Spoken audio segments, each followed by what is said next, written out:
ওকে, আমি আসলে অফিসেই আছি। হ্যাঁ, তো অফিসে অফিসে আর কি মানে অফলাইনে ক্লাস করতে খুব একটা সমস্যা নাই।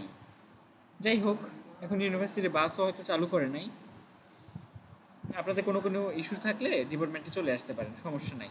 মানে আমি অনলাইনে ক্লাস নেই, আপনি চাইলে আপনি আপনার কেউ যদি থাকে তাহলে হয়তো এটা অফলাইনেও হয়তো তখন নেওয়া যাবে আর কি। মানে রেকর্ড তো আপলোড করেই দিচ্ছি, তাহলে অনলাইন আর অফলাইন কি, ঠিক আছে? আচ্ছা, তো আমরা লাস্ট দিন আসলে যে স্লাইডটা পড়ছিলাম ওইটা ছিল হচ্ছে bio impedance and electrical hazards and safety, right? মানে ইলেকট্রিক্যালি কী ধরনের হ্যাজার্ড হইতে পারে, সেখান থেকে সেফটির জন্য আমরা কী কী পদ্ধতি ফলো করতে পারি, ঠিক আছে? আচ্ছা, আজকে আমরা একটা নতুন টপিক শুরু করতে যাচ্ছি অ্যাকচুয়ালি। এতদিন পর্যন্ত আমরা যা যা পড়ছি এগুলা ছিল হচ্ছে, এতদিন পর্যন্ত আমরা যা যা পড়ছি সেগুলো ছিল সব বায়ো ইলেকট্রিসিটির পার্ট। যদিও আমরা অনেকগুলো স্লাইড স্কিপ করে আসছি, যে স্লাইডগুলো আমরা পরে পড়বো। হ্যাঁ, তো ওইগুলো ছিল আমাদের হচ্ছে বায়ো ইলেকট্রিসিটির পার্ট। আজকে আমরা প্রথমে একটা টপিকে আসলাম যেটাকে আমরা বলতেছি বায়ো ইম্পিডেন্স। বায়ো ইম্পিডেন্স, তাই না? নামটা শুনে বোঝা যাচ্ছে যে এটা আসলে দুইটা পার্ট থাকবে, তাই না? নামটা শুনে আমরা বুঝি যে এটা দুইটা পার্ট থাকবে, একটা হচ্ছে বায়ো আর একটা হচ্ছে ইম্পিডেন্স, রাইট? আচ্ছা, তো আমাদের এখানে আসলে দুইটা পার্ট থাকবে, একটা হচ্ছে বায়ো ইম্পিডেন্স। তো ফার্স্ট কথা হলো বায়ো পার্টটুকু আমরা পরে আসলাম। ইম্পিডেন্স টার্মটার সাথে কি আমরা পরিচিত অনেকে? ইম্পিডেন্স বা রেজিস্ট্যান্স, এই টার্মগুলোর সাথে কি আমরা পরিচিত? হ্যাঁ, ইম্পিড, ইম্পিড মানে কি? ইম্পিড, ইম্পিড শব্দের অর্থ কি কেউ কি বলতে পারেন? হ্যাঁ, আমরা একটু দেখে আসি ইম্পিড শব্দের অর্থ কি, তাহলে হয়তো আপনাদের মনে রাখতে সুবিধা হবে। আমি জাস্ট একবার বললে এটা আপনারা শুনবেন, বাট বাধা দেওয়া। হ্যাঁ, ইম্পিড শব্দটার অর্থ হচ্ছে বাধা দেয়া। আচ্ছা, ঠিক আছে, ইম্পিড, তাহলে লিখি আই এম পি মিনিং। আচ্ছা, ইম্পিড মিনিং এর বেঙ্গালি এটা আসবে হয়তো, যাই হোক ইন্টারনেট হয়তো স্লো হয়ে গেছে। তো ইম্পিড, ইম্পিড শব্দের অর্থ হচ্ছে বাধা দেয়া। তাহলে ইম্পিডেন্স হচ্ছে আমাদের সেই জিনিসটা, যেই জিনিসটা হচ্ছে বাধা দেয়, রাইট? ইম্পিড মানে হচ্ছে বাধা দেয়া, আর ইম্পিডেন্স হচ্ছে যে জিনিসটা হচ্ছে আমাদের বাধা দেয়। তাহলে বায়ো ইম্পিডেন্সটা কি? বায়ো ইম্পিডেন্স হচ্ছে বায়োলজিক্যাল টিস্যুর একটা প্রপার্টি, যেটা তার মধ্যে দিয়ে কারেন্ট ফ্লোটাকে বাধা দেয়।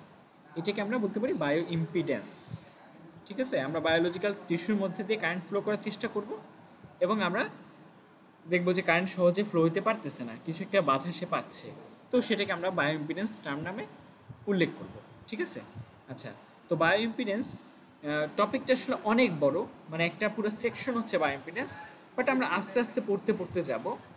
তো প্রথমে আমরা আসলে পড়বো যে ইলেকট্রোডগুলো কি, আমরা যে বায়ো ইম্পিডেন্স ক্যালকুলেট করব বা মেজার করব, তো এটা মেজার করার জন্য আমাদের কতগুলো ইলেকট্রোড লাগবে, ইলেকট্রোড কী জিনিস বা ইলেকট্রোড কতগুলো টাইপের হইতে পারে এখানে।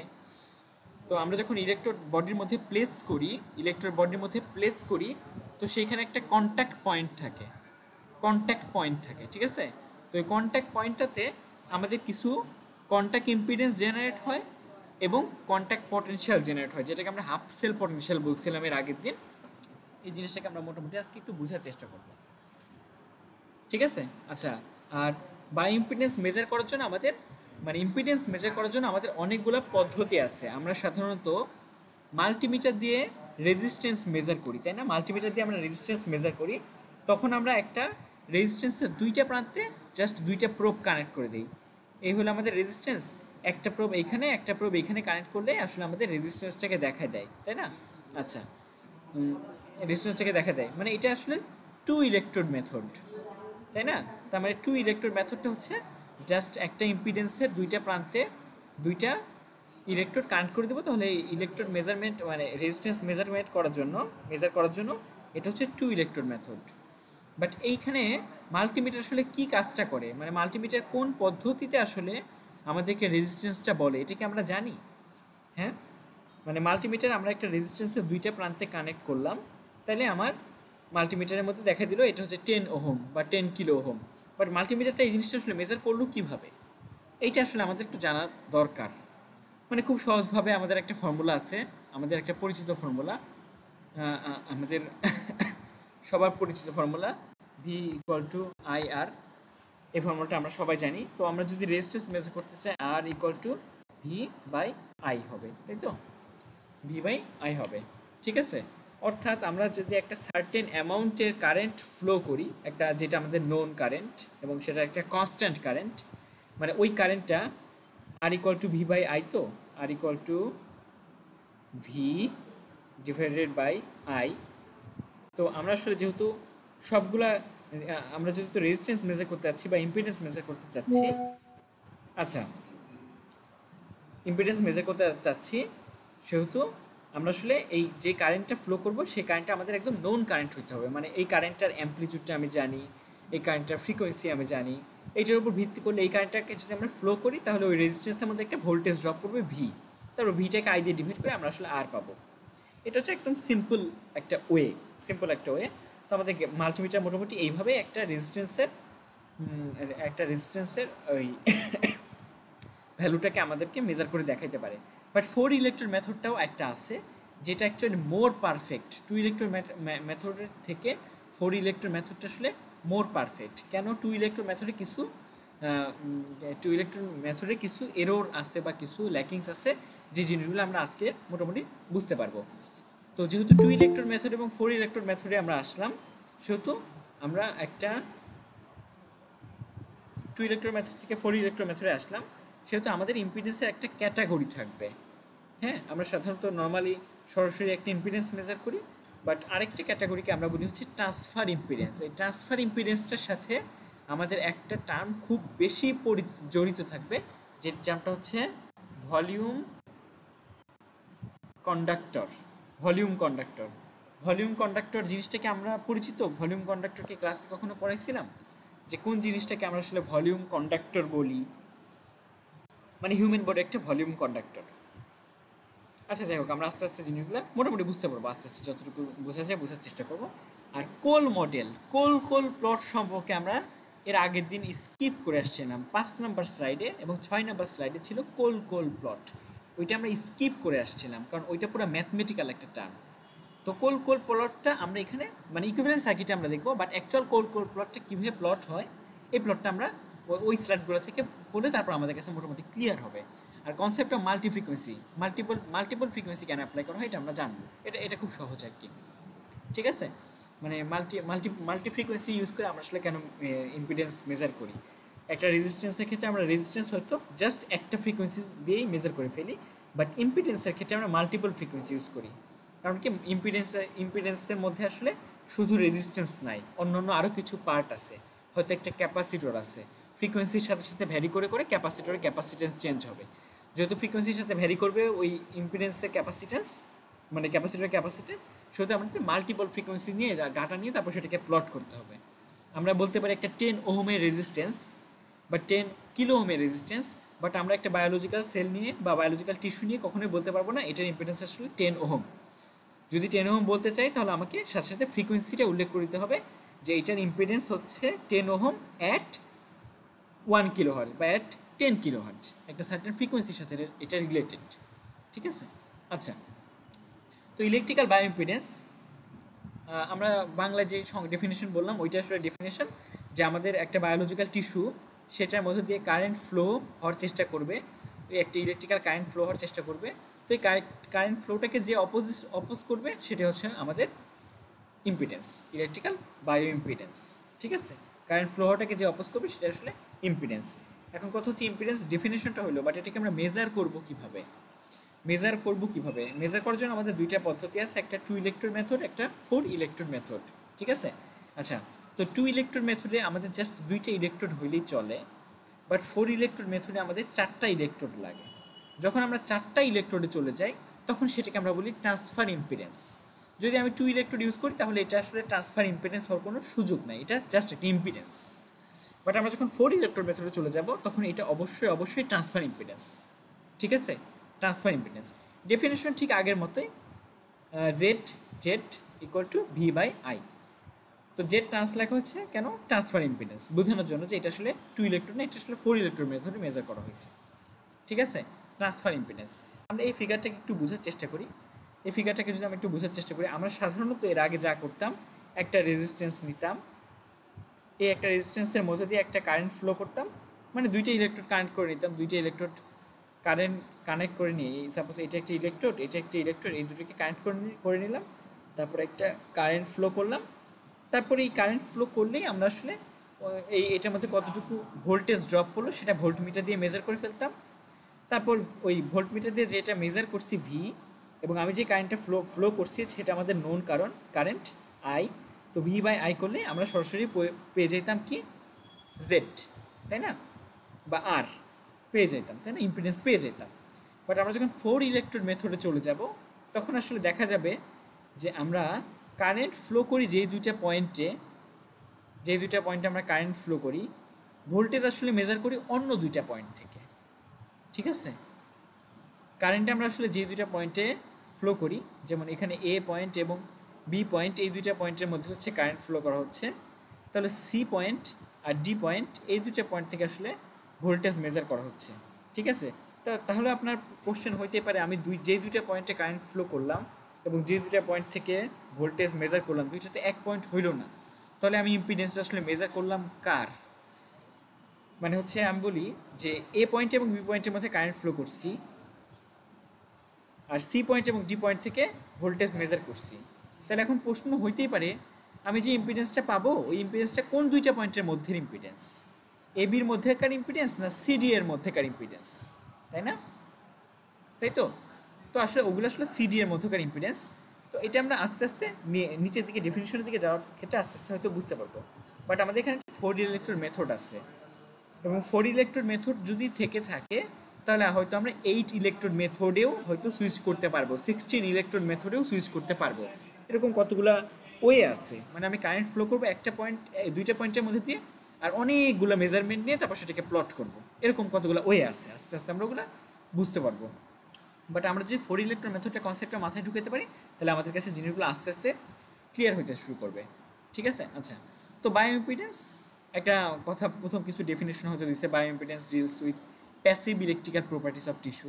প্যাসিভ ইলেকট্রিক্যাল প্রপার্টিকে এগুলো আমরা মোটামুটি বুঝি, মানে রেজিস্ট্যান্স, ক্যাপাসিটেন্স, ইন্ডাকটেন্স, এগুলো সব প্যাসিভ ডিভাইস। তো এগুলো যে ধরনের প্রপার্টি শো করে সেগুলো আসলে প্যাসিভ ইলেকট্রিক্যাল প্রপার্টি। ঠিক আছে, তাহলে বায়ো ইম্পিডেন্সগুলো আসলে আমাদের কার কার সাথে রিলেটেড? বায়ো ইম্পিডেন্সগুলোকে আমরা রেজিস্ট্যান্স এবং ক্যাপাসিটেন্সের সাথে রিলেটেড। একটা লাইন হয়তো আপনাদেরকে ক্লাসে পড়ানোর সময় বলছিলাম যে হিউম্যান বডিতে অথবা বায়োলজিক্যাল টিস্যুতে ইন্ডাক্টর বলতে কোনো কিছুই নাই, যা আছে পুরোটা হচ্ছে ক্যাপাসিটর। ঠিক আছে, একটা হিউম্যান বডিতে ইন্ডাক্টর বলতে কোনো কিছুই নাই, যা আছে জাস্ট এটা ক্যাপাসিটর। এবং কেন এটা ক্যাপাসিটর এটাও বলছিলাম যে আমাদের যে সেল মেমব্রেন থাকে এটা হচ্ছে বাইলেয়ার লিপিড মেমব্রেন, দুইটা লেয়ার থাকে, আর যেহেতু দুইটা লেয়ার থাকে এটা মোটামুটি একটা ক্যাপাসিটরের মতো অ্যাক্ট করে, তাই না, একটা ক্যাপাসিটরের মতো আচরণ করে। ঠিক আছে, দুইটা তো যেহেতু একটা সেলকে যদি আমি একটা সেল মেমব্রেনকে যদি ক্যাপাসিটর হিসেবে চিন্তা করি, তাহলে আমি যদি পুরো হিউম্যান বডির কথা কাউন্টে নিই তাহলে দেখতে পারবো একটা হিউম্যান বডিতে যা আছে সব প্রত্যেকটা সেল একটা করে ক্যাপাসিটর, প্রত্যেকটা সেল মেমব্রেন একটা করে ক্যাপাসিটর। তার মানে ওভারঅল হিউম্যান বডির আসলে ক্যাপাসিটর দিয়েই তৈরি। তো হিউম্যান বডিতে ক্যাপাসিটর এবং রেজিস্টর এই দুটো ছাড়া আর কোনো কিছু নেই, মানে ইন্ডাক্টর নয় আর কি। ঠিক আছে, আচ্ছা, তো impedance, electrical current flow through biological tissue, এই ধরনের কিছু কথাবার্তা লেখা আছে।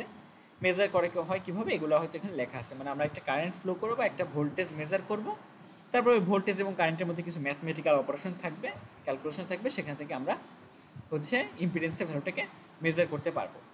তো যাই হোক, আমরা আস্তে আস্তে আগাচ্ছি, মানে কন্টেন্ট অনুযায়ী হচ্ছে বায়ো ইম্পিডেন্স মেজার করার জন্য ফার্স্ট আমাদের যেটা লাগবে সেটা হচ্ছে 2টা বা 4টা ইলেকট্রোড লাগবে। ইলেকট্রোডকে আমরা খুব সহজেই চিনি। ইলেকট্রোড হচ্ছে আমাদের, মানে বায়ো ইলেকট্রোড হচ্ছে বায়োলজিক্যাল টিস্যু এবং ইলেকট্রিক্যাল সিস্টেম, এই দুইটার মধ্যে একটা ব্রিজ অ্যাকচুয়ালি। ঠিক আছে, মানে বায়োলজিক্যাল টিস্যুর মধ্যে আমি কারেন্ট ফ্লো করতে চাই, এটা বায়োলজিক্যাল টিস্যু, তার উপর কারেন্ট ফ্লো করতে চাই, কারেন্ট আবার ইনসার্ট করলে হয়তো কারেন্ট ইনজেক্ট করলে আমি আউটপুটেও পাবো। তো বায়োলজিক্যাল টিস্যুর মধ্যে কারেন্ট ইনজেক্ট করতে চাই, তাহলে আমাদের অবশ্যই মাঝখানে একটা ব্রিজ থাকতে হবে। ঠিক আছে, এই মাঝখানের ব্রিজটাই হচ্ছে আমাদের ইলেকট্রোড। ঠিক আছে, সহজ কথায় বলতে গেলে। হ্যাঁ, এখন এই ইলেকট্রোডের অনেকগুলো ক্যাটাগরি আছে, বায়ো ইলেকট্রোডের অনেকগুলা ক্যাটাগরি আছে, এবং অনেকগুলো ক্যাটাগরি হয়তো আমরা চিনিও। আমরা হয়তো ল্যাবে 1-2টা ইলেকট্রোড দেখছি, বা আপনারা হয়তো দেখছেন কিনা এখন পর্যন্ত আমি ঠিক বলতে পারি না। কতগুলো ইলেকট্রোড আছে মানুষের, মানে মানুষের চেস্টে বসানো হয় সারফেস ইলেকট্রোডের মতো। কতগুলো আছে হচ্ছে কতগুলা ইলেকট্রোড আছে নিডেল ইলেকট্রোডের মতো, মানে একটা নিডেলের মতো যেটাকে হচ্ছে ইনজেক্ট করে দেওয়া যায়। সারফেস ইলেকট্রোড হচ্ছে নন ইনভেসিভ ওয়েতে ডাটা নেয়, সারফেস ইলেকট্রোড নন ইনভেসিভ ওয়েতে ডাটা নেয়, নিডেল ইলেকট্রোড ইনভেসিভ ওয়েতে ডাটা নেয়। নিডেল ইলেকট্রোড কী করে, ফুটা করে ফেলে, মানে ইনভেসিভ ওয়েতে ডাটা নেয়, ঠিক আছে। আর এর বাইরেও যে আমাদের অনেকগুলো ইলেকট্রোডের সাথে আমরা পরিচিত, আমরা হয়তো ডিফিব্রিলেটরের নাম শুনছি না, ডিফিব্রিলেটর ওয়ার্ডটা কি এখানে আছে? যাই হোক, আমরা হয়তো ডিফিব্রিলেটরের নাম শুনছি। আচ্ছা আচ্ছা, তো ডিফিব্রিলেটরে মানুষের ওই যে হার্টের মধ্যে যে ইলেকট্রিক শক দেওয়া হয় হাই ভোল্টেজ এবং খুব অল্প সময়ের একটা শক দেওয়া হয়। তো হাই ভোল্টেজের যে ইলেকট্রিক্যাল শকটা দেওয়া হয়, তো এটা দেওয়া হয় দুইটা প্যাড দিয়ে, তাই না? ওগুলাও আসলে ইলেকট্রোড এবং ওগুলা শেপটাই ডিফারেন্ট, ওগুলার স্ট্রাকচারটাই ডিফারেন্ট। ওগুলারও কারণ আছে যে কেন ওই ইলেকট্রোডগুলোকে এইভাবে ডিজাইন করা হলো, সিম্পল সারফেস ইলেকট্রোড না নিয়ে এগুলোকে কেন হচ্ছে এত বড় বড় দুইটা ইলেকট্রোড নেওয়া হলো। ডিফিব্রিলেটরের ক্ষেত্রে ইলেকট্রোডগুলো অনেক বড় থাকে, আমি জানি না আপনারা ডিফিব্রিলেটর সবাই চিনেন কিনা, ঠিক আছে। তো আবার সেলুলার লেভেলেও কিন্তু আমরা ইলেকট্রোড ইউজ করতে পারি, তাই না? সেলুলার লেভেলেও আসলে ইলেকট্রোড ইউজ করা হয়, তো সেগুলো আসলে নিডেল ইলেকট্রোড। তো ইলেকট্রোডের প্রথমে টাইপ আছে, আমরা টাইপগুলোকে একটু দেখে ফেলি। ইলেকট্রোডের আসলে কতগুলো ক্যাটাগরি আছে, হ্যাঁ। একটা হচ্ছে অ্যাক্টিভ ইলেকট্রোড, একটা হচ্ছে প্যাসিভ ইলেকট্রোড, একটা হচ্ছে ডুয়াল ইলেকট্রোড। অ্যাক্টিভ ইলেকট্রোড কোনগুলো? যে ইলেকট্রোডগুলো আসলে আমাদের কারেন্ট ইনসার্ট করতে কাজে লাগে, অর্থাৎ স্টিমুলেশন দিতে যে ইলেকট্রোডগুলো দরকার হয় সেগুলো হচ্ছে অ্যাক্টিভ ইলেকট্রোড বা স্টিমুলেশন ইলেকট্রোড, এগুলোকে আমরা বলতে পারি, তাই না? আর প্যাসিভ ইলেকট্রোডটা হচ্ছে যেটাকে আমার সেন্স করতে ইউজ করা হয়, মানে ডাটাটাকে আমার নিতে ইউজ করা হয়, তাই না? মানে আমি একটা ইলেকট্রোড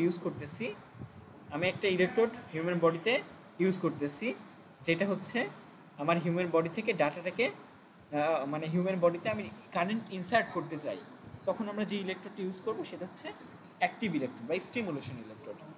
আর যদি আমি একটা ইসিজি রেকর্ড করতে চাই কারো বডির থেকে, তাহলে আমাকে ইউজ করতে হবে প্যাসিভ ইলেকট্রোড, ঠিক আছে। বাট এর বাইরে এই দুইটা কম্বাইন করে একটি ইলেকট্রোড আছে, যেটাকে আমরা বলি ডুয়াল ইলেকট্রোড। এই ডুয়াল ইলেকট্রোডটা আমাদের কোথায় থাকে? আমাদের ডুয়াল ইলেকট্রোডটা থাকে হচ্ছে পেসমেকারের মধ্যে। যদি আপনি হার্টের পেসমেকার সম্পর্কে একটু জানেন তাহলে হয়তো বুঝতে পারবেন, হার্টের পেসমেকারটা হচ্ছে এসএ নোডটা যখন নষ্ট হয়ে যায় বা এসএ নোড ইলেকট্রিক্যাল অ্যাক্টিভিটি ভালো মতো কাজ করতে পারে না, তখন পেসমেকার অ্যাক্টিভেট হয়, তাই তো? তখন পেসমেকার অ্যাক্টিভেট হয়। এখন এসএ নোড কাজ করতে পারতেছে কি পারতেছে না এটা সেন্স করতে হবে না তাকে। তো পেসমেকার যে ইলেকট্রোডগুলো থাকে সেই ইলেকট্রোডগুলো এসএ নোড থেকে ইলেকট্রিক্যাল অ্যাক্টিভিটি সেন্সও করতে পারে, আবার ইলেকট্রিক্যাল অ্যাক্টিভিটিতে এসএ নোড যখন ফেল করে যায় তখন ওই পেসমেকারের ইলেকট্রোডগুলো আবার ইলেকট্রিক্যাল পালসও তৈরি করতে পারে, ঠিক আছে। তার মানে পেসমেকার যে ইলেকট্রোডগুলো থাকে সেগুলো আসলে ডুয়াল ইলেকট্রোড, অর্থাৎ সেটার মধ্যে সেন্সিং ক্যাপাসিটিও আছে আবার স্টিমুলেশন দেওয়ার ক্যাপাসিটিও আছে, ওকে। আচ্ছা, ওইগুলো একটা ক্যাটাগরি ভেরিয়েশন ক্লাসিফিকেশন। আরেকটা ক্যাটাগরি ক্লাসিফিকেশন হচ্ছে ধরেন ইমপ্লান্টেড ইলেকট্রোড এবং এক্সটার্নাল ইলেকট্রোড। ইমপ্লান্টেড ইলেকট্রোডগুলো স্বাভাবিকভাবে পেসমেকারের মধ্যেই থাকবে, তাই না?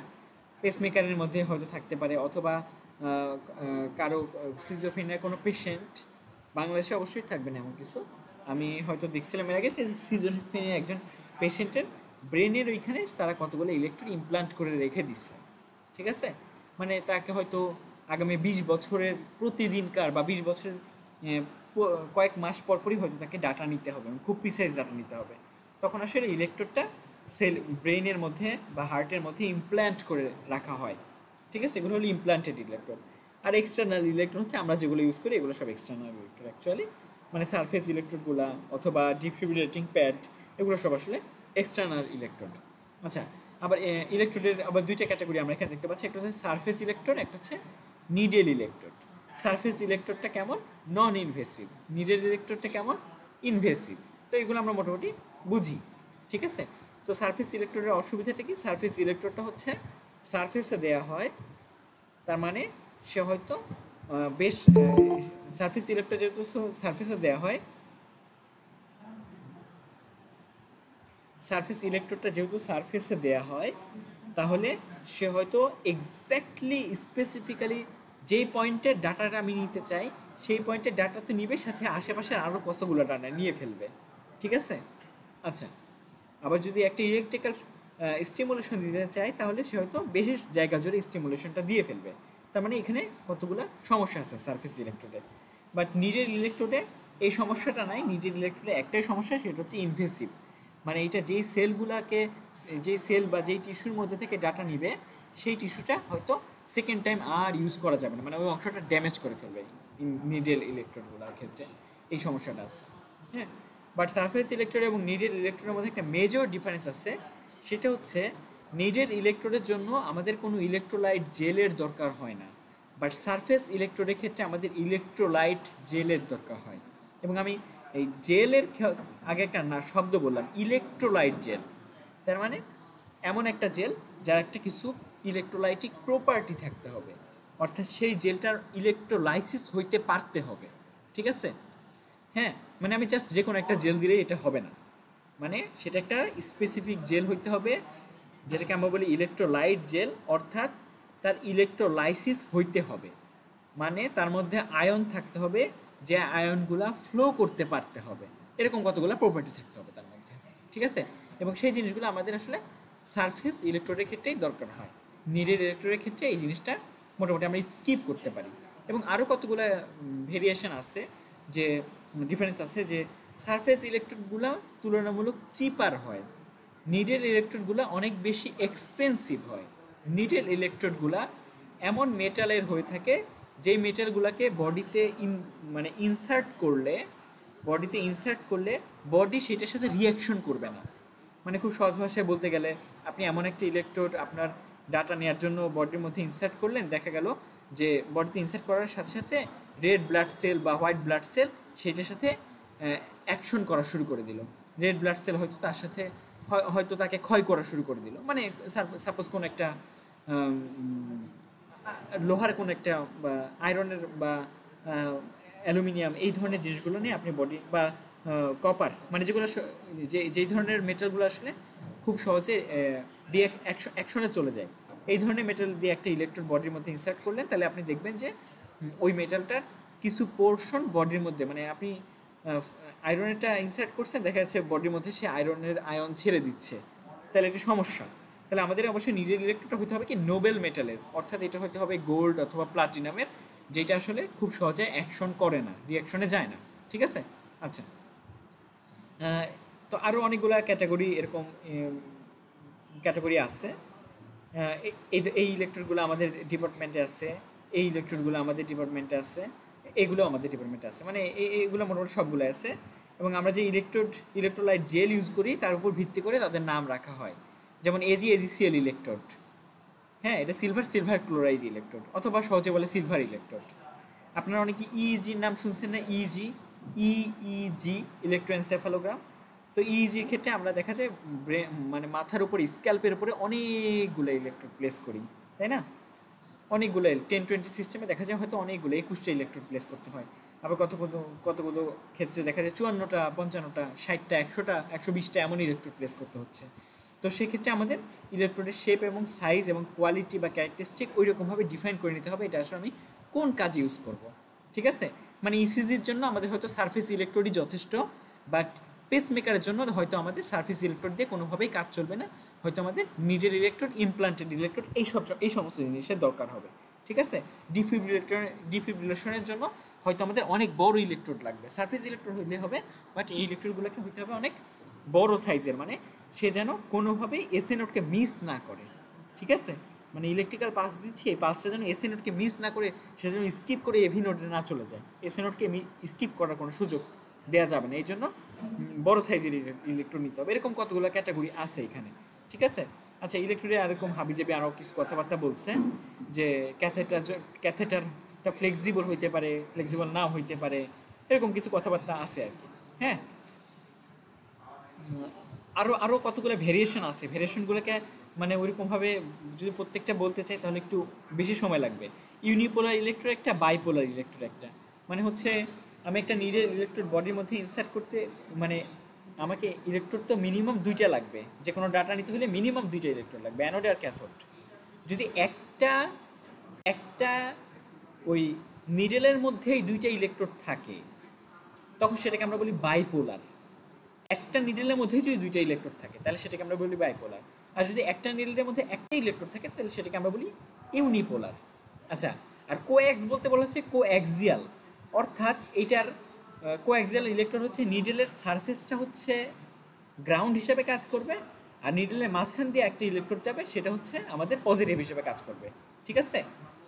আচ্ছা, আর বাইপোলার প্লাস রেফারেন্স, অর্থাৎ এখানে বাইরেরটা হচ্ছে গ্রাউন্ড বা রেফারেন্স, আর ভেতরে একটা পজিটিভ থাকবে একটা নেগেটিভ থাকবে, ওই 3 পিন প্লাগের মতো। ঠিক আছে? Bipolar plus reference. আবার এই বাইপোলার প্লাস রেফারেন্সটাকে আবার এই রিং আকারেও দেওয়া যায়। এরকম কতগুলো ক্যাটাগরি আছে আর কি। তো এইগুলো আমাদের ইউজের উপর ডিপেন্ড করে আমরা আসলে চয়েস করতে পারি। আমরা যদি একটা সেলের ক্ষেত্রে ডাটা নিতে চাই, তাহলে হয়তো আমাদের একটা বাইপোলার ইলেকট্রোডের দরকার হবে, তাই না? আচ্ছা, আবার আমরা যদি ব্রেন থেকে ডাটা নিতে চাই তাহলে হয়তো আমাদের দেখা যাবে কোঅ্যাক্সিয়াল ইলেকট্রোডের দরকার হতে পারে। ব্রেন থেকে ডাটা নেওয়া বলতে আমরা আইইজি নাম শুনছি কি অনেকে? আইইজি নাম হয়তো শুনি নাই অনেকে, না? এটাকে আমরা বলি আইইজি হচ্ছে ইন্ট্রাক্র্যানিয়াল ইলেকট্রোএনসেফালোগ্রাম, এরকম নাম আর কি, ইন্ট্রাক্র্যানিয়াল ইলেকট্রোএনসেফালোগ্রাম যথাসম্ভব। মানে এটা হচ্ছে আপনার মাথার স্ক্যাল খুলে নিয়ে তারপর সেখানে ইলেকট্রোড ইনসার্ট করা হয়। ঠিক আছে? সেগুলোকে আমরা বলি আইইজি। তো এরকম কতগুলো ক্যাটাগরির উপর ভিত্তি করে আমাদের আসলে ইলেকট্রোডকে চয়েস করতে হয়। ঠিক আছে? আচ্ছা, এখন বায়ো ইলেকট্রোডগুলোর একটা প্রপার্টি থাকতে হবে যে তার চার্জ ট্রান্সফার করতে পারতে হবে। বায়ো ইলেকট্রোডগুলো অবশ্যই চার্জ ট্রান্সফার করতে পারতে হবে। এখানে কিছু কথাবার্তা লিখছে, এই কথাবার্তাগুলো হয়তো আমরা এখন ডিটেলসে পড়বো না, বাট আমরা দুইটা জিনিস অবশ্যই জানবো। একটা জিনিসকে আমরা বলি কন্ট্যাক্ট পটেনশিয়াল, আরেকটা জিনিসকে বলি আমরা কন্ট্যাক্ট ইম্পিডেন্স। এখন কন্ট্যাক্ট জিনিসটা কি? এটা একটু আগেই বলছিলাম না, যে একটা বায়োলজিক্যাল সারফেসের উপরে আমি একটা ইলেকট্রোড প্লেস করছি, তাহলে এখন বায়োলজিক্যাল সারফেস এবং ইলেকট্রোড এই দুইটা জিনিস কন্ট্যাক্টে চলে আসবে, একটা কন্ট্যাক্টে চলে আসবে, এবং চলে আসলে তাদের মধ্যে দুইটা জিনিস অটো জেনারেট হবে, একটা কন্ট্যাক্ট পটেনশিয়াল এবং কন্ট্যাক্ট ইম্পিডেন্স। ঠিক আছে? হ্যাঁ, মানে আমি জাস্ট টাচ করলেই হবে না, একটা একটার উপর রাখলেই হবে না, দুইটার মধ্যে একটা কন্ট্যাক্ট ক্রিয়েট করতে হবে। এবং কন্ট্যাক্ট ক্রিয়েট করার জন্য আমরা সাধারণত জেল ইউজ করি। তো আমরা যখন ইলেকট্রোলাইট জেল ইউজ করব তখন আমরা আসলে দুইটা জিনিস অটো জেনারেট হবে, একটাকে আমরা বলবো কন্ট্যাক্ট পটেনশিয়াল, একটাকে আমরা বলবো কন্ট্যাক্ট ইম্পিডেন্স। ওকে? আচ্ছা, আইডিয়াল সিনারিওতে যা হওয়ার কথা, কন্ট্যাক্ট পটেনশিয়াল এবং কন্ট্যাক্ট ইম্পিডেন্স দুটোকে আমরা একটু দেখে আসি, তাহলে আমাদের আইডিয়াল সিনারিওটা বুঝতে সুবিধা হবে। আইডিয়াল সিনারিও না, ওই ফিগারগুলো এখানে নাই আসলে, ফিগারটা থাকলে ভালো হইতো। নাই নাই নাই নাই, সমস্যা হয়ে গেল।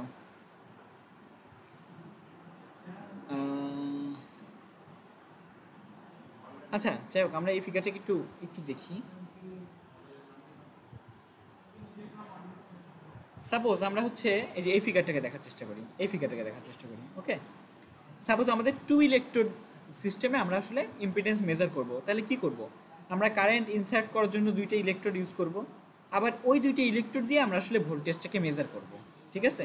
আচ্ছা, তো আমরা আসলে কি ইলেকট্রোডটাকে এই সারফেসে, মানে টিস্যু সারফেসে প্লেস করব, তো ইলেকট্রোডটাকে টিস্যু সারফেসে প্লেস করার সাথে সাথে এই দুইটার মধ্যে কোনো কন্ট্যাক্ট ক্রিয়েট হয় না সাধারণত। কেন হয় না আমি বলি। আমাদের বডির ওপরের সারফেসে প্রচুর পরিমাণে ডেড সেল থাকে। ডেড সেল ওয়ার্ডটা হয়তো আপনারা অনেকে পরিচিত, বা ড্রাই সেল। ডেড সেল থাকে আমাদের বডির সারফেসের ওপরের পার্টে, অনেক পরিমাণে ডেড সেল থাকে। ঠিক আছে? তখন এই ডেড সেলগুলা বেসিক্যালি ইনসুলেটর বা ইনসুলেশন। হ্যাঁ, ডেড সেলগুলা ইলেকট্রোড এবং টিস্যু এই দুইটার মধ্যে একটা ইনসুলেশন ক্রিয়েট করে রাখে। ঠিক আছে? এই জন্য এগুলোকে আমরা ডেড সেল বলি। এই ডেড সেলগুলোকে আমরা কি উঠাই ফেলতে পারি? এই ডেড সেলগুলোকে আমরা যখন কোনো ডাটা নেই তখন আমরা হাতকে খুব ভালো করে সাবান দিয়ে ধুয়ে, তারপর হেক্সুয়াল দিয়ে ঘষে, তারপরে হচ্ছে ইলেকট্রোলাইট জেল বসাই দিয়ে তারপর আমরা কন্ট্যাক্ট ক্রিয়েট করি। এখন কথা হলো ডেড সেলকে উঠে দিতে পারি, বাট এই ডেড সেলটার প্রপার্টিটা এমন, মানে প্রতি 1 মিনিটে 4000 করে সেল ডেড হয় বডিতে। আমাদের বডিতে প্রতি 1 মিনিটে 4000 করে কোষ মারা যাচ্ছে। হ্যাঁ, কোষ মারা যাচ্ছে। আপনি যদি চিন্তা করেন, আমরা হয়তো ডেনড্রফ বা খুশকি এই ওয়ার্ডটার সাথে পরিচিত। হ্যাঁ, তো আমাদের মাথার মধ্যে এই খুশকিগুলো আসতেছে কোত্থেকে? হ্যাঁ, এগুলো আসলে আমাদের ব্রেনের স্ক্যাল্পের উপরকার সেল।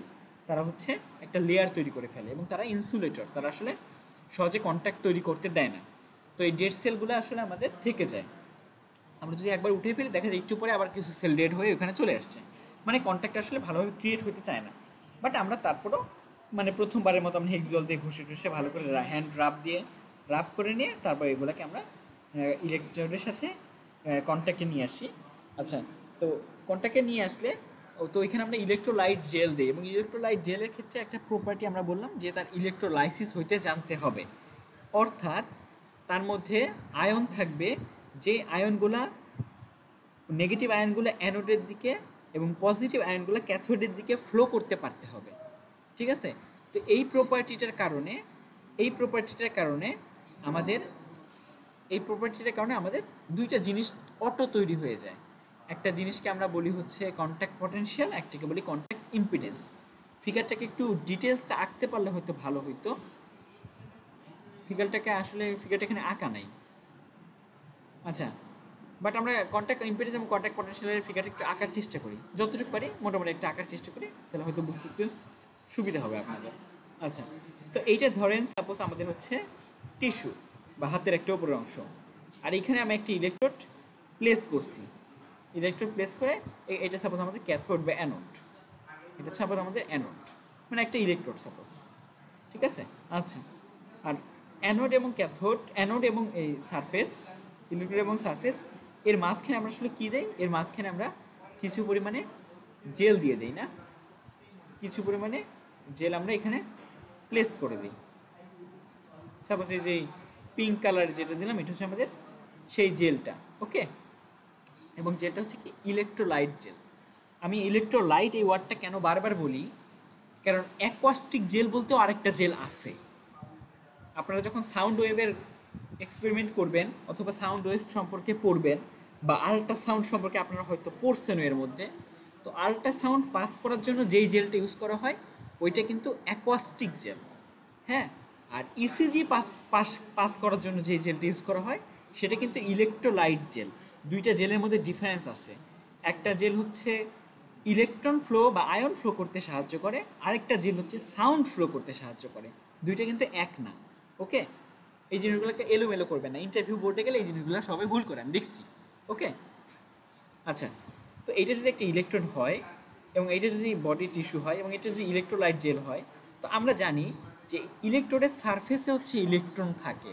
ইলেকট্রোড হচ্ছে মেটালের হয়, মেটালের সারফেসে হচ্ছে ইলেকট্রন থাকে। মেটালের সারফেসে যদি ইলেকট্রন থাকে, তাহলে আমাদের স্বাভাবিকভাবে কি হয়ে যাবে? মেটালের সারফেসে ইলেকট্রন আছে, আমরা কতগুলো ইলেকট্রন আঁকার চেষ্টা করি। আচ্ছা, তো মেটালের সারফেসে কতগুলো ইলেকট্রন আঁকলাম। তো এই ইলেকট্রনগুলো থাকার কারণে, যেহেতু ইলেকট্রোলাইট জেল সেহেতু ইলেকট্রোলাইসিস হওয়ার চেষ্টা করবে। তাহলে এই পোর্শনটাতে মানে ইলেকট্রনের কাছাকাছি আমাদের পজিটিভ আয়নগুলো আসার চেষ্টা করবে, রাইট? একপাশে ইলেকট্রন থাকবে, তো ইলেকট্রনের কাছাকাছি আমাদের পজিটিভ আয়নগুলো আসার চেষ্টা করবে। যদি ইলেকট্রোলাইটের জেল থেকে পজিটিভ আয়নগুলো এক পাশে সরে যায়, তাহলে অটো নিচের সাইডে হয়তো আমাদের নেগেটিভ আয়নগুলা জমা হবে। এগুলো বেসিক্যালি ইলেকট্রন না, এগুলো হয়তো আয়নই। ঠিক আছে? এরকম একটা ঘটনা ঘটবে। তো এরকম যদি ঘটনা ঘটে, তাহলে আমরা মোটামুটি বুঝতে পারি যে এইটা তখন একটা ক্যাপাসিটরের মতো কাজ করে, রাইট? কেন ক্যাপাসিটরের মতো কাজ করে? যে ক্যাপাসিটর না, প্রথমে বলি যে এই ঘটনাটা ঘটে যাওয়ার কারণে একটা পটেনশিয়াল ডিফারেন্স ক্রিয়েট হয়ে যায় এই দুইটার মধ্যে, তাই না? পটেনশিয়াল ডিফারেন্স ক্রিয়েট হয়ে যায়, এবং এইখানে এই ইলেকট্রন এবং এই পজিটিভ আয়ন এরা মিলিত হয়ে একটা রিডক্স রিয়াকশন দেয়। রিয়াকশনটাকে আমরা কি বলি? রেডক্স রিয়াকশন বা জারণ বিজারণ রিয়াকশন না, এই জায়গাটা একটা রেডক্স রিয়াকশন দেয়। পজিটিভ এবং নেগেটিভ আয়নের মধ্যে একটা রিডক্স রিয়াকশন হয়ে যায়। তো রিডক্স রিয়াকশন হওয়ার কারণে একটা হাফ সেল পটেনশিয়াল জেনারেট হয় বা একটা কন্ট্যাক্ট পটেনশিয়াল জেনারেট হয়। ঠিক আছে? ওই পটেনশিয়ালটাকে আমরা আসলে হাফ সেল পটেনশিয়াল বলি, প্রথম কথা। দ্বিতীয় কথা হচ্ছে এই অংশটাটুকু তখন আমাদের একটা পটেনশিয়াল ডিফারেন্স ক্রিয়েট করে একটা ক্যাপাসিটরের মতো কাজ করে। মানে একটা প্লেট এইখানে রিডক্স রিয়াকশন হওয়ার কারণে কি হয়, রিডক্স রিয়াকশন হওয়ার কারণে পজিটিভ আয়ন এবং নেগেটিভ আয়ন এরা মিলে লবণের মতো সল্ট ক্রিয়েট করে ফেলে। তো সল্ট আসলে বেসিক্যালি ইনসুলেটর, তাই না?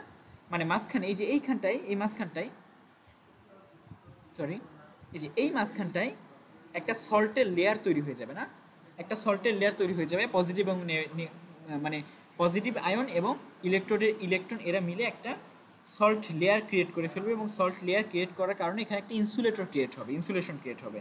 এবং ইনসুলেশন ক্রিয়েট হওয়ার কারণে দেখা যাবে এই ইনসুলেশনটার ওপরের পোর্শনে হচ্ছে নেগেটিভ আয়ন, নিচের পোর্শন হচ্ছে পজিটিভ আয়ন। অর্থাৎ এইখানটায় আমাদের একটা ক্যাপাসিটিভ প্রপার্টি দেখা দিবে, তাই না?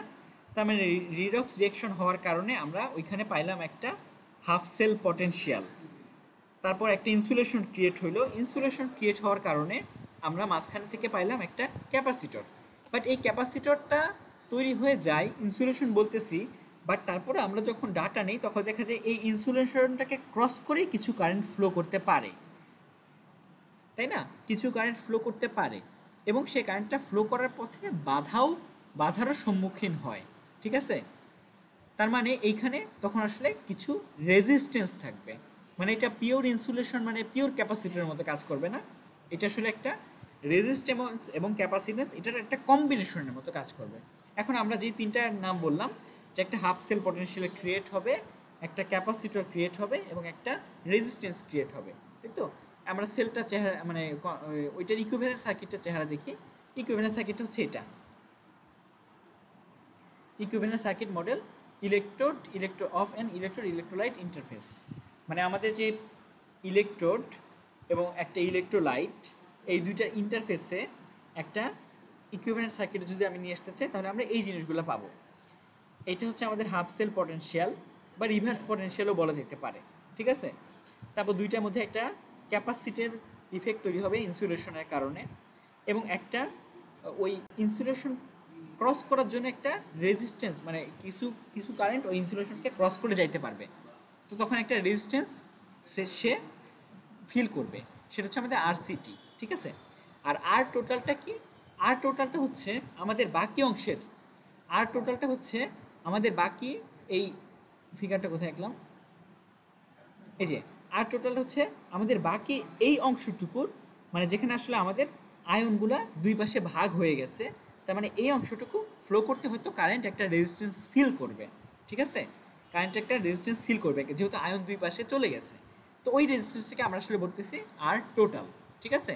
তো আমাদের এই মোটামুটি একটা ইলেকট্রোলাইট ইন্টারফেসের একটা ইকুইভ্যালেন্ট সার্কিট হচ্ছে এইরকম। তো ইকুইভ্যালেন্ট সার্কিটের মধ্যে এটাকে আমরা বলি কন্ট্যাক্ট পটেনশিয়াল, আর এই বাকি অংশটুকুর ইকুইভ্যালেন্টটাকে আমরা বলি কন্ট্যাক্ট ইম্পিডেন্স, ঠিক আছে? আমরা মোটামুটি প্রত্যেকটা টার্মই এখানে বুঝতে পারছি, হ্যাঁ, প্রত্যেকটা টার্মই এখানে মোটামুটি বুঝতে পারছি, হ্যাঁ। প্রত্যেকটা টার্মের মধ্যে এই একটা ব্যাটারির মতো অংশ যেটা থাকে সেটাকে আমরা বলি কন্ট্যাক্ট পটেনশিয়াল, এবং ব্যাটারি ছাড়া বাকি যে রেজিস্ট্যান্স এবং ক্যাপাসিটেন্স থাকে এই পুরো অংশের ইকুইভ্যালেন্ট যে অংশটা, এই ইকুইভ্যালেন্টটাকে আমরা বলি কন্ট্যাক্ট ইম্পিডেন্স, ঠিক আছে? কন্ট্যাক্ট পটেনশিয়াল এবং কন্ট্যাক্ট ইম্পিডেন্স এই দুটো টার্ম আমাদের মোটামুটি পরিচিত। এবং একটা কন্ট্যাক্ট ইম্পিডেন্সের মধ্যে কী কী থাকবে? একটা কন্ট্যাক্ট ইম্পিডেন্সের মধ্যে থাকবে একটা রেজিস্ট্যান্স এবং একটা ক্যাপাসিটার প্যারালালি থাকবে। এটা কেন প্যারালালি থাকবে এটা আমরা বুঝি, যে ইনসুলেশন এবং ওই পাত এই দুটো একই সাথে কাজ করবে, তাই না? মানে সল্টের লেয়ার এবং ওই সল্টের লেয়ার ক্রস করা যে রেজিস্টিভ পাত, ওই দুটো একই সাথে কাজ করবে, তাই এই দুটো প্যারালালি রাখা হয়। এবং এটা ক্রস করার পরেও আমাদের কারেন্ট আসলে কিছু পরিমাণ ইম্পিডেন্স ফেস করবে, সেটা হচ্ছে আমাদের আর টোটাল দিয়ে দেখানো হয়েছে, ঠিক আছে? আচ্ছা, তো এগুলো আমরা মোটামুটি বুঝলাম। তো আমাদের এটা হচ্ছে আমাদের কন্ট্যাক্ট ইম্পিডেন্সের একটা ইকুইভ্যালেন্ট সার্কিট, এখানে মোটামুটি নামগুলোকে আলাদা করে দেখানো হয়েছে, ঠিক আছে? আচ্ছা, কন্ট্যাক্ট ইম্পিডেন্স। তো কন্ট্যাক্ট ইম্পিডেন্স এবং ট্রান্সফার ইম্পিডেন্স কি একই জিনিস? অনেকক্ষণ ক্লাস নিলাম, এখন একটু জিজ্ঞেস করি কাউকে। মমসাদ আছে? মমসাদ, হ্যাঁ?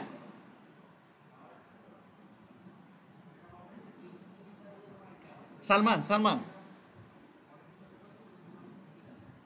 সালমান আচ্ছা সালমান নাই।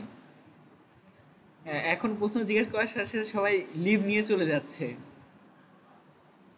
আচ্ছা শাকিল আহমেদ, সবাই লিভ নিয়ে চলে যাচ্ছে। জি স্যার। স্যার এখন আমি যে বলেন। হ্যাঁ প্রশ্নটা জিজ্ঞেস করতেছি যে কন্ট্যাক্ট ইম্পিডেন্স এবং ট্রান্সফার ইম্পিডেন্স কি একই জিনিস?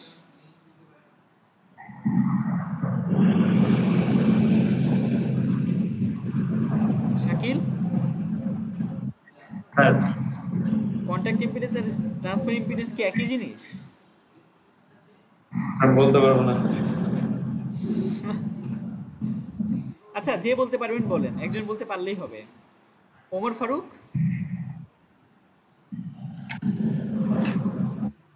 ওমর ফারুক, জয়,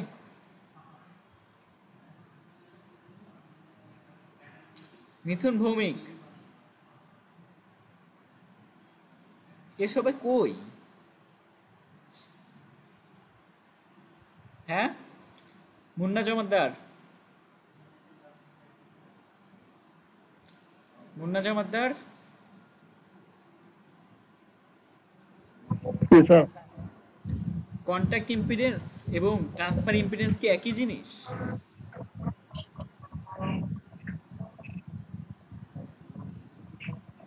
হ্যাঁ, স্যার মনে হয় তো স্যার ডিফারেন্স আছে, স্যার বলতে পারবো না বাকিটা। মাহমুদুল হাসান বলেন।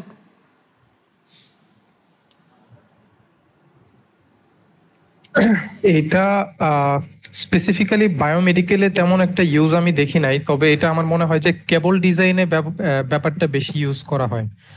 তো দুইটা একই জিনিস না, কিন্তু মানে যেমন আহ, ওই কন্টাক্ট ইম্পিডেন্সে যেটা হয় যে কোনো ধরনের ডিস্টরশন ছাড়া যদি আমি কোনো পাওয়ার পাস করতে চাই, মানে ইলেকট্রিসিটি পাস করতে চাই, এই ধরনের কিছু একটা, এটা হচ্ছে কন্টাক্ট ইম্পিডেন্স। আর আরেকটা হচ্ছে যে ট্রান্সফার ইম্পিডেন্স, যেটা এটা হচ্ছে আসলে ওই ট্রান্সমিশন লাইনের শিল্ডিং হিসেবে কাজ করে, মানে আমার যতটুকু আর কি ধারণা আছে। এটা একটু পাওয়ার লাইনের ব্যাপার, তো বায়োমেডিকেলে তেমন একটা আমি ইউজ দেখি নাই এটা যদিও। আচ্ছা আচ্ছা ঠিক আছে, ওকে অলরাইট। কন্ট্যাক্ট ইম্পিডেন্স এবং ট্রান্সফার ইম্পিডেন্স আসলে কখনোই এক না। ট্রান্সফার ইম্পিডেন্স হচ্ছে আমাদের অ্যাকচুয়াল ইম্পিডেন্সটা, যেটা আমরা মেজার করব। আর কন্ট্যাক্ট ইম্পিডেন্স হচ্ছে সেই ইম্পিডেন্স যেটা আমাকে মেজারমেন্টে ঝামেলা করবে। মানে কন্ট্যাক্ট ইম্পিডেন্সটা আসলে আনএক্সপেক্টেড, এটা না থাকলে আমাদের, আমরা আসলে চাই ট্রান্সফার ইম্পিডেন্সটা মেজার করতে, বাট ট্রান্সফার ইম্পিডেন্স মেজার করতে গেলে আমাদের ইলেকট্রোড আর টিস্যুর মধ্যে যে সারফেস থাকে ওইখানে দেখা যায় কন্ট্যাক্ট ইম্পিডেন্সের জন্য কিছু এক্সট্রা ডাটা চলে আসে। হ্যাঁ, তো এই এক্সট্রা ডাটাগুলো আসলে আমরা চাই না, কন্ট্যাক্ট ইম্পিডেন্সটা আমরা আসলে যত কম হয় তত ভালো, ঠিক আছে। বাট অ্যাকচুয়াল ইম্পিডেন্স আমাদের যেটা যেটা আমরা মেজার করবো সেটা হচ্ছে ট্রান্সফার ইম্পিডেন্স, ওকে। আর কন্ট্যাক্ট ইম্পিডেন্সটা আসলে আনএক্সপেক্টেড জিনিস, এটা আসলে বেসিক্যালি এরর হিসেবে আমরা ধরতে পারি, ঠিক আছে, আমাদের মেজারমেন্ট এরর। তো টু ইলেকট্রোড এবং ফোর ইলেকট্রোড, তো টু ইলেকট্রোড থেকে ফোর ইলেকট্রোডে আসার মূল কারণটা হচ্ছে এই কন্ট্যাক্ট ইম্পিডেন্সটাকে মিনিমাইজ করা। টু ইলেকট্রোডে কন্ট্যাক্ট ইম্পিডেন্সটাকে মিনিমাইজ করা যায় না, বাট ফোর ইলেকট্রোডে কন্ট্যাক্ট ইম্পিডেন্সটা কাটাকাটি চলে যায়, মিনিমাইজ হয়ে যায়, ঠিক আছে। এটা আসলে আমাদের ফোর ইলেকট্রোডে আসার মূল কারণ। বাট অ্যাকচুয়াল আমাদের ইম্পিডেন্স কোনটা? অ্যাকচুয়াল ইম্পিডেন্সটা হচ্ছে আমাদের ট্রান্সফার ইম্পিডেন্সটা। এখন কথা হলো যে আমরা যেটা পড়তেছিলাম, তো বায়োইলেকট্রোডের আইডিয়াল সিনারিওতে, মানে আইডিয়ালি আমরা যেটা আশা করি, আইডিয়াল হচ্ছে আমরা যেটা চাই, সেক্ষেত্রে আসলে আমরা চাই যে আমাদের পটেনশিয়াল হবে জিরো, কন্ট্যাক্ট পটেনশিয়াল হবে জিরো, ইম্পিডেন্স থাকবে জিরো, তাই না? মানে আমি ইলেকট্রোড বডির মধ্যে প্লেস করবো, ডাটা নিব, শেষ। বডির মধ্যে ইলেকট্রোড প্লেস করলে এই বডি এবং ইলেকট্রোডের মধ্যে যে একটা রিডক্স রিয়াকশন হবে, এদের মধ্যে যে একটা ইম্পিডেন্স ক্রিয়েট হবে, এইগুলো আসলে আমাদের আইডিয়াল সিনারিওতে নাই। আইডিয়ালি জিনিসটা কেমন? Zero potential, zero impedance. But practically আমরা যখন চলে যাই, প্র্যাকটিক্যালি যখন আমরা ডাটা নিতে যাই, তখন আমাদের আসলে কন্ট্যাক্ট ইম্পিডেন্স এবং কন্ট্যাক্ট পটেনশিয়াল এই দুটো জেনারেট হয়। এখন কথা হলো, আমি যদি ইলেকট্রোলাইট জেল না দেই, তাহলে তো আমাদের contact impedance, contact potential generate হচ্ছে না, তাই না? কিন্তু তাহলে এটা সুবিধার কথা হইতে পারে, বাট অসুবিধার হচ্ছে যে আমরা যদি ইলেকট্রোলাইট জেল না দেই, তাহলে তো আমি ডাটাই নিতে পারবো না, মাঝখানে তো এয়ার গ্যাপ থেকে যাবে, বাতাসের মধ্যে দিয়ে তো আর কারেন্ট ফ্লো করতে পারবে না, তাই না? মাঝখানে তো এয়ার গ্যাপ থেকে যাবে, তাই তো। তো যাই হোক, তো আমাদের কন্ট্যাক্ট পটেনশিয়াল না জেনারেট করার কোনো উপায় নাই। তো কন্ট্যাক্ট পটেনশিয়ালের অনেকগুলো নাম আছে, নামগুলোকে একটু বলে রাখি আমরা। Half cell potential, equilibrium potential, reversible potential এবং কন্ট্যাক্ট পটেনশিয়াল, এই অনেকগুলো নামে এটাকে উল্লেখ করা হয়। ঠিক আছে? আচ্ছা, তো এখানকার কথাবার্তা মোটামুটি আমরা বুঝতে পারছি আশা করি। কন্ট্যাক্ট ইম্পিডেন্সটা কি? কন্ট্যাক্ট ইম্পিডেন্সটা আমরা মোটামুটি এখন বুঝতে পারছি যে ওই কন্ট্যাক্ট পয়েন্টে যে ইম্পিডেন্সটা হবে। তো আমরা যখন ইকুইভ্যালেন্ট সার্কিটে যাচ্ছি তখন আমরা আসলে একটু বিদঘুটে চেহারা পাচ্ছি, মানে একটা রেজিস্ট্যান্স, একটা ক্যাপাসিটেন্স প্যারালাল, তার সাথে একটা রেজিস্ট্যান্স সিরিজে, এরকম একটা চেহারা পাচ্ছি। বাট মূল কথা হলো আমাদের কন্ট্যাক্ট ইম্পিডেন্স জেনারেট হবে, তারপর সেটা আমরা কীভাবে ইকুইভ্যালেন্ট সার্কিট দিয়ে প্রেজেন্ট করবো এটা আমাদের বিষয়। ঠিক আছে? আচ্ছা, তো এই হলো আমাদের ঘটনা। এখন অরিজিন অফ কন্ট্যাক্ট ইম্পিডেন্সটা কোত্থেকে জেনারেট হয়, এই অরিজিনগুলো নিয়ে আমরা মোটামুটি বলছি। ঠিক আছে? অরিজিন অফ কন্ট্যাক্ট ইম্পিডেন্স, তারপর origin of contact impedance, RCT, আর টোটাল কোত্থেকে আসলো, এগুলো আমরা মোটামুটি পড়ে ফেলছি। এখন ইম্পিডেন্সের এরকম গ্রাফ, এখন কন্ট্যাক্ট, এটা জাস্ট কন্ট্যাক্ট ইম্পিডেন্সের গ্রাফ, এটা কিন্তু transfer impedance versus frequency graph না, এটা জাস্ট কন্ট্যাক্ট ইম্পিডেন্সের গ্রাফ। মানে এইরকম একটা ইকুইভ্যালেন্ট সার্কিট, এটাকে যদি আমি সিমুলেশন করে একটা ফ্রিকোয়েন্সি রেসপন্স নেই তাহলে এরকম একটা গ্রাফ পাবো। ঠিক আছে?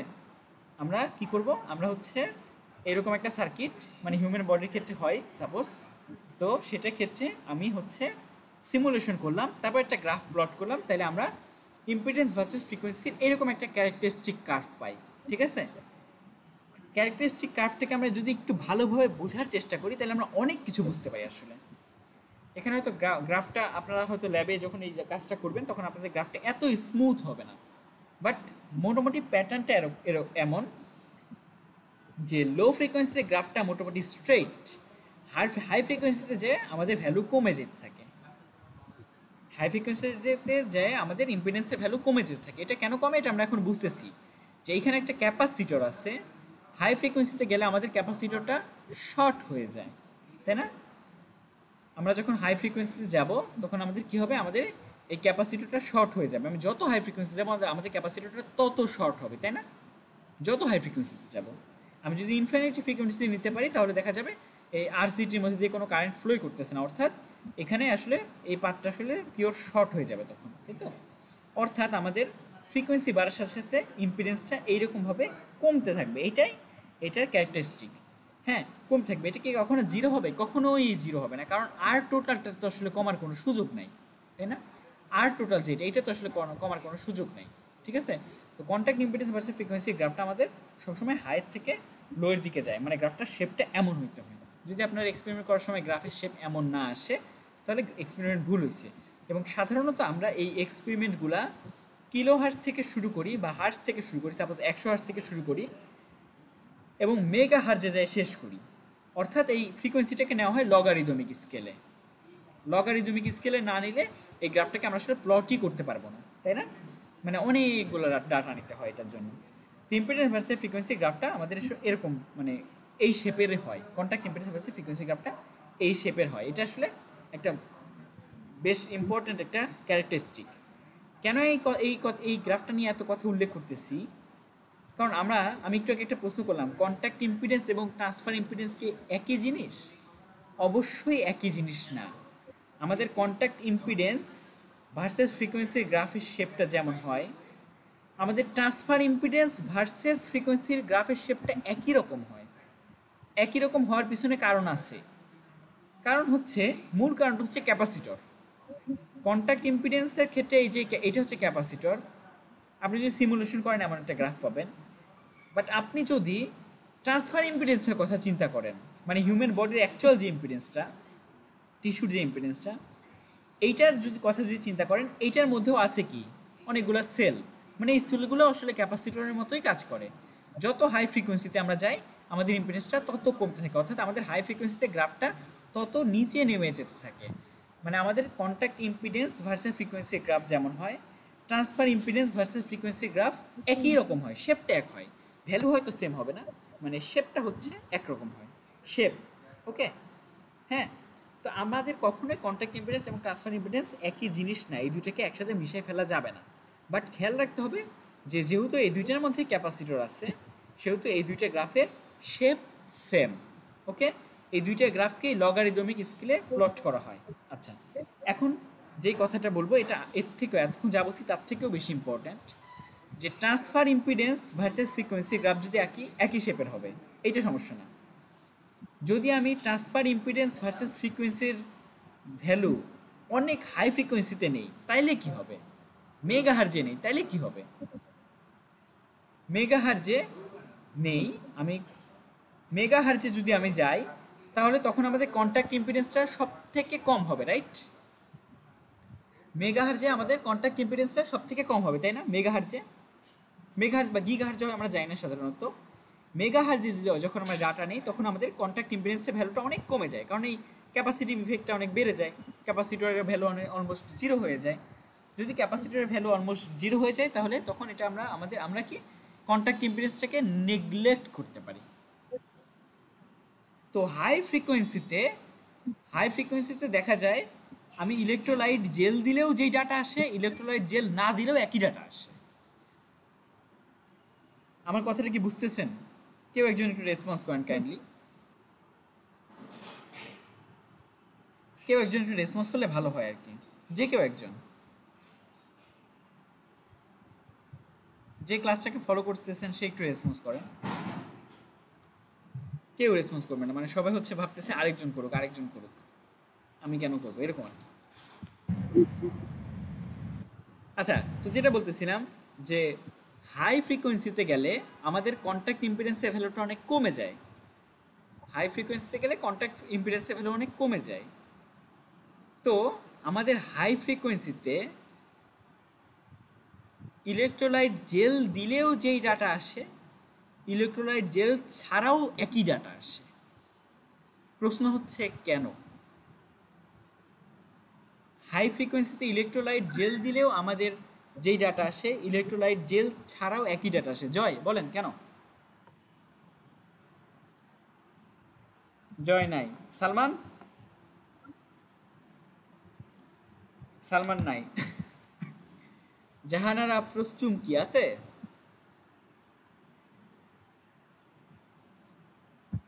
জাহানার আফরোজ চুমকি নাই। অনন্যা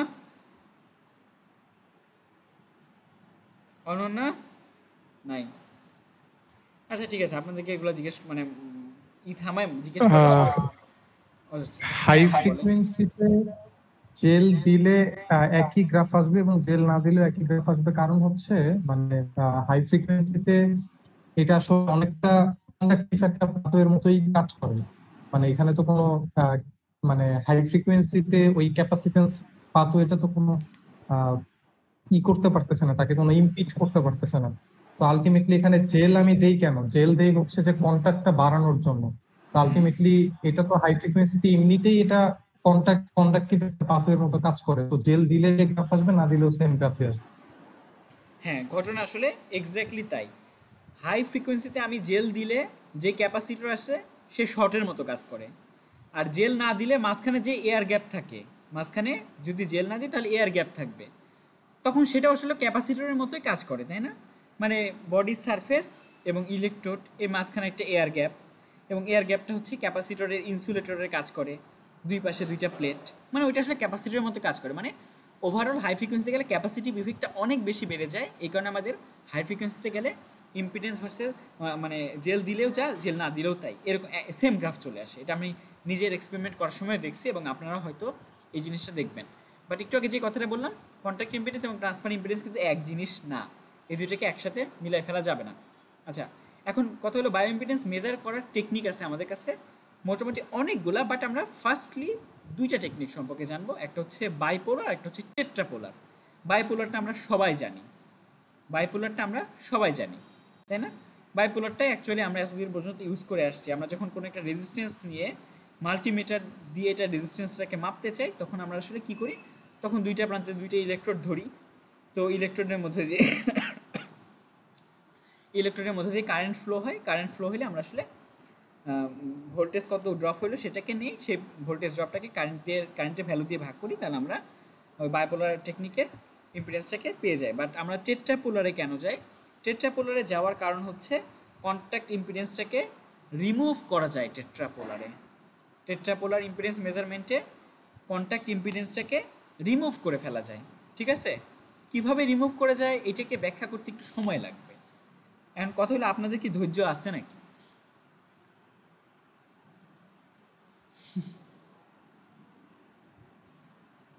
আর আজকে শেষ করে দিচ্ছি। আচ্ছা ঠিক আছে, আমরা ওই জিনিস ওই পার্টটুকু আমরা পড়বো, ওই পার্টটুকু আমরা পরে পড়বো। কন্ট্যাক্ট ইম্পিডেন্সকে কেন বাইপোলারে না যে টেট্রাপোলারে কেন করা হয়, মানে মানে ট্রান্সফার ইম্পিডেন্স নেওয়ার সময় মানে কন্ট্যাক্ট ইম্পিডেন্সটাকে আমরা কীভাবে রিমুভ করে ফেলতে পারি, ওই পার্টটুকু আমরা অবশ্যই পড়বো এবং ওই কোশ্চেনটা পরীক্ষায় আমি দেই। ওকে, ওই কোশ্চেনটা আমি পরীক্ষায় দিই এবং পড়বো, এবং ওইটা আমি খুব ভালো ব্যাখ্যা 3-4টার মতো ব্যাখ্যা নিজে দাঁড় করাইছি, ঠিক আছে? মানে হয়তো একটা ব্যাখ্যা হয়তো সবাই হয়তো বুঝতে পারবেন, বাট বাকি ব্যাখ্যাগুলো আমি নিজের মতো তৈরি করছি এখন। আচ্ছা, 4 ইলেকট্রোড মেথড কেন আমরা ইউজ করি সেটা, 4 ইলেকট্রোড মেথডে আমাদের কী সুবিধা, 4 ইলেকট্রোড মেথডে এটা আমরা দেখবো আস্তে আস্তে। মানে এই ক্লাসটা আসলে অনলাইনে না হয় অফলাইনে বোর্ডে এঁকে পড়ালে খুব ভালো হতো। বাট আমরা ট্রান্সফার ইম্পিডেন্স জিনিসটাকে আমরা বুঝি মোটামুটি যে আমরা ইলেকট্রোড প্লেস করি, মানে ট্রান্সফার ইম্পিডেন্সটা 4টা ইলেকট্রোডের ক্ষেত্রে আমরা নিতে পারি, হ্যাঁ, ট্রান্সফার ইম্পিডেন্সটা। তো আমরা কারেন্ট ইনসার্ট করি 2টা ইলেকট্রোড দিয়ে, মানে 2টা প্লেসে, ভোল্টেজ মেজার করি অন্য 2টা প্লেস থেকে, রাইট, অন্য 2টা প্লেস থেকে। এবং এই কাজটা কোথায় করা সম্ভব, যদিও কন্ডাক্টরটা ভলিউম কন্ডাক্টর হয়। ভলিউম কন্ডাক্টরের ক্ষেত্রে আমরা জানি যে ভলিউম কন্ডাক্টরের ডাটা বিভিন্ন পয়েন্ট থেকে নেওয়া যায়। যেমন আপনার হার্ট হচ্ছে বুকের একদম মাঝখানে বা বাম পাশে, কিন্তু আমরা ইসিজি নেওয়ার সময় আঙ্গুলের টিপ থেকে ডাটা নিতে পারি, তাই না? হাতের থেকে, 2 হাতের থেকে, ডান পায়ের থেকে, বাম পায়ের থেকে, এই সমস্ত জায়গা থেকেও আমরা আসলে ডাটাগুলোকে নিতে পারি। তার মানে আমরা বুঝতে পারি যে আমাদের এই ভলিউম কন্ডাক্টরের একটা প্রপার্টি আছে, সে হচ্ছে একটা জায়গার ভোল্টেজের ইফেক্ট আরেকটা জায়গাতে শো করে। হয়তো অ্যাম্প্লিটিউড কমে যায়, হয়তো অ্যাম্প্লিটিউডটা কমে, ফ্রিকোয়েন্সিতে কোনো চেঞ্জ হয় না, গ্রাফের শেপে কোনো চেঞ্জ হয় না, জাস্ট অ্যাম্প্লিটিউডটা হয়তো কমে যায়। মানে আপনার ইসিজিটা কোথা থেকে নিলে সব থেকে ভালো ডাটা পাওয়া যেত, আপনার ইসিজিটা যদি আমরা এসএ নোডের উপরে বসায় নিতাম, ইলেকট্রোড এসএ নোডের উপর বসায় নিতাম, তাহলে আমরা ইসিজির সব থেকে সুন্দর গ্রাফ পাইতাম, রাইট? বাট আমরা কি তা করি? আমরা তা করি না। আমরা আসলে হাতে পায়ে এই সমস্ত জায়গায় ইলেকট্রোডগুলোকে বসে আমরা ইসিজি ডাটাগুলো নিই, তাই না? তো এটা আসলে ভলিউম কন্ডাক্টরের একটা গ্রেট প্রপার্টি, সে রেসপন্সগুলোকে বিভিন্ন জায়গাতে পাঠায় দেয়, হ্যাঁ, এটা একটা প্রপার্টি। আবার এটা একটা ফল্টও, মানে আমি যখন ইসিজি ডাটা নিচ্ছি এবং বাম পা লড়াচ্ছি তখন দেখা যাচ্ছে, বা ডান পা লড়াচ্ছি তখন দেখা যাচ্ছে আমাদের নয়েজ চলে আসতেছে। আমি ইসিজি ইইজি নিচ্ছি তখন আমার দেখা যাবে মাসলের মুভমেন্ট চলে আসতেছে, তাই না? এটা একটা প্রপার্টি। মানে আমরা যদি একই পায়ের থেকেও ডাটা নিতে পারি, এটাও আমাদের একটা ট্রান্সফার ইম্পিডেন্স হবে। আমরা 2টা আলাদা পায়ের থেকেও আসলে ডাটা নিতে পারি, সেটাও আমার একটা ট্রান্সফার ইম্পিডেন্সই হবে, ঠিক আছে?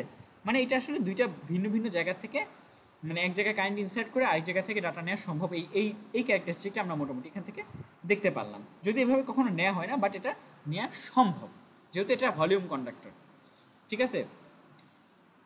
যদি 2টা অন্য পোর্শন থেকে নিই তখন এটাকে আমরা ট্রান্সফার ইম্পিডেন্স বলি।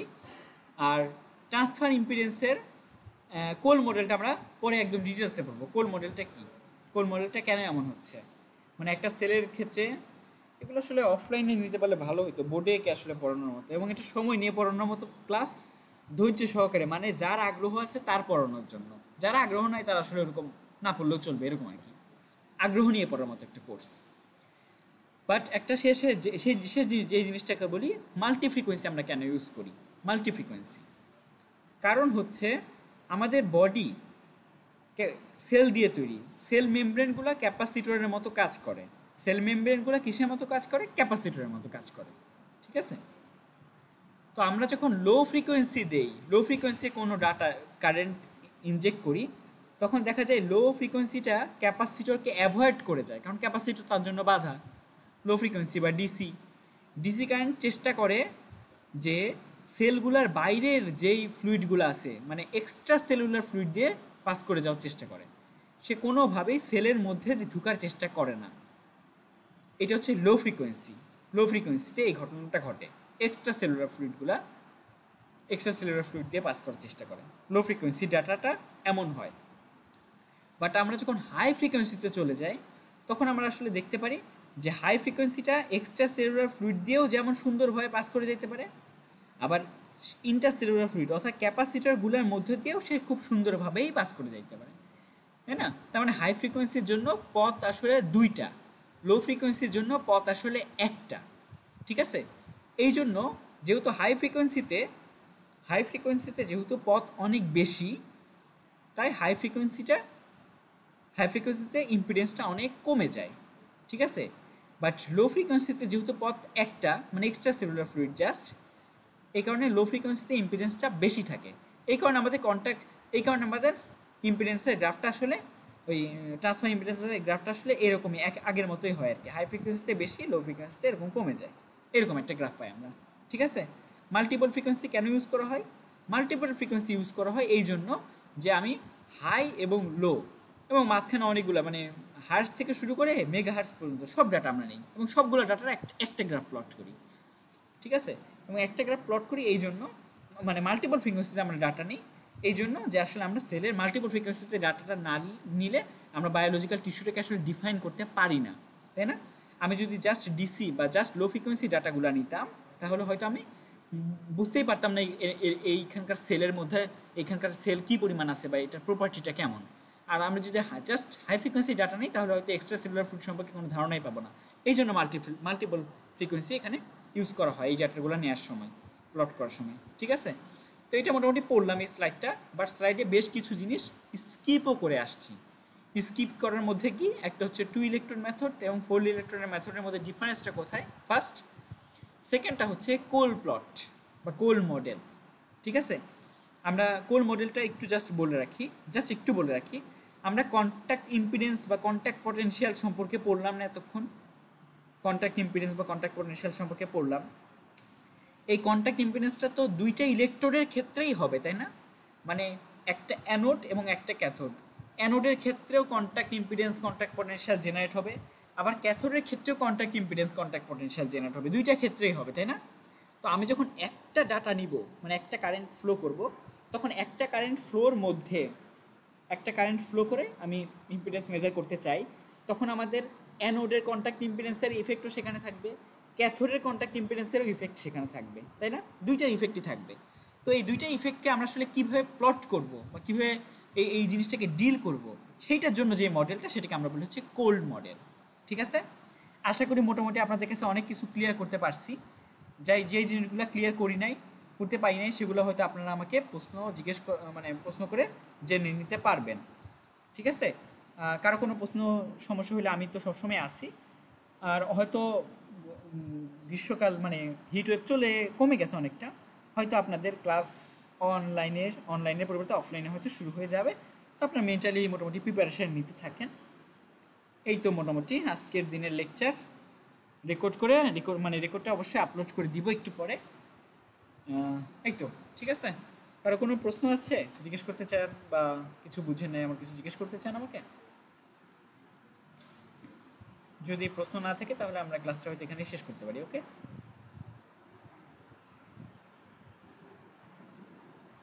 ঠিক আছে, আমরা ক্লাস শেষ করি তাহলে।